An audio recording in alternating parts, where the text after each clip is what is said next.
just a little shift. What is that word?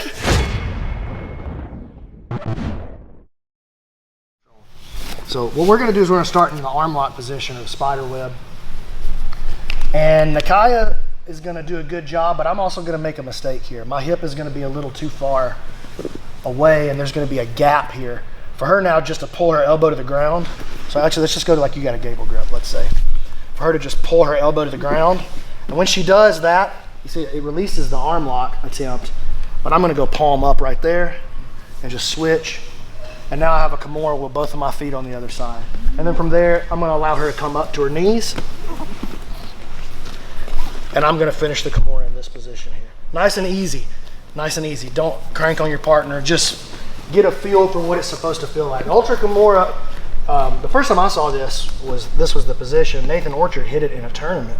Like he did like a big Greco throw. You know that the throw you always do, where you go underneath with the reverse Kimura? And then he came up on top and he had the spider web and he went like this and the guy pulled his elbow through, and when he did, Nathan just went like this. And it was in competition against a brown belt. And I was like, you've got to be kidding me. How do you make it look so easy? So that was my first exposure to it. But the people I think that are the best in the world at this are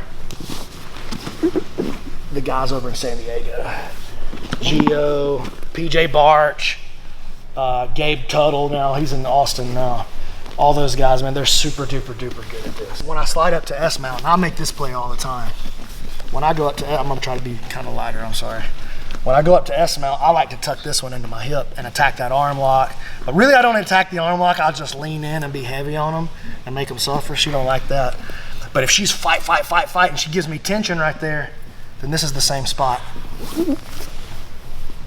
And you can make the break again. So let me use somebody a little bigger. I can't even set my weight on her. Come here, B.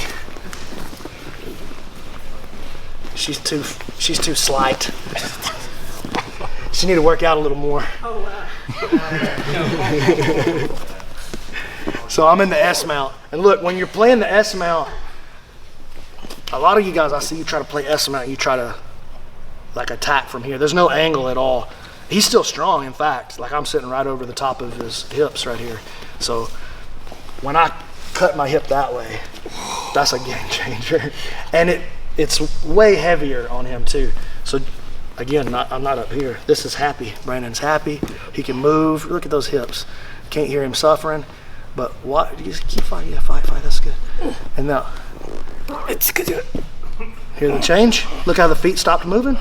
It's just a little shift. It's good. What is that word? What are you saying? He sound like James's Facebook post right now.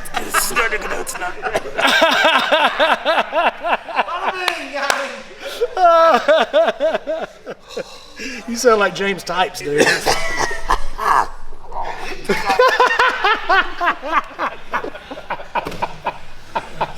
He's like,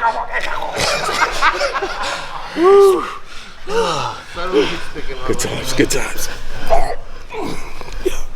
He protects this arm because if he doesn't protect this, switch. If he doesn't protect that arm, then it's easy to just step over and arm lock him. So he's like, oh, I'd rather just get crushed. Okie doke. And into the back pocket. You could do a couple of things. You can hold it like a football and then peel this hand out. Lean on him and take the arm lock. Or he's like, oh, I'll never give that. Okay, then you will give this one. And then it's an aggressive movement from there. Whack that way. Now you can follow, Brandon. You feel like you can follow? Follow? Just follow. No, follow. No, you can't follow that way. You're gonna break it. Roll over your shoulder. And you just follow and stay with it. I can bring this back over now, pin him out, or I can start to sit back again from there. Right. And starting to sit back is where we'll start to investigate that Tariqa plata, and we'll look at that next. But for right now, let's go to this reverse, or to the mounted spider web. Ready? 1, 2, 3. You sound like James types, dude.